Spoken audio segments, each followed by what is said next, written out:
কাজী কাবিল নামায় যখন টাকার পরিমাপ লিখছিল, হঠাৎ মেয়েটি কাজীর কাছ থেকে কাগজ কলম নিয়ে বলে উঠল, আমার কাবিল নামায় টাকার পরিমাপ আমিই লিখব। আমি যা লিখব আমাকে তাই দিতে হবে। গরিব ছেলেটা মেয়েটিকে প্রচুর ভালোবাসতো, তাই মেয়েটি যেটা বলল সেটাই মেনে নিল। আর দরদ ভরা কণ্ঠে বলে উঠল, এমন কিছু লিখো না যা দেওয়ার স্বার্থ আমার নেই। আমি গরিব হতে পারি, কিন্তু তোমাকে কখনোই ছেড়ে যাব না।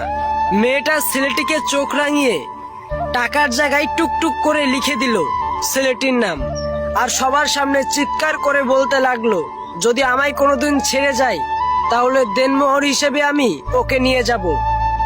আজ কান খুলে শুনে রাখুন সবাই, প্রতিটি স্বামী স্ত্রীর সম্পর্ক বেঁচে থাকে বিশ্বাস আর ভালোবাসায়। আর আজকের সমাজে তো দেনমোহরকেই বেশি প্রাধান্য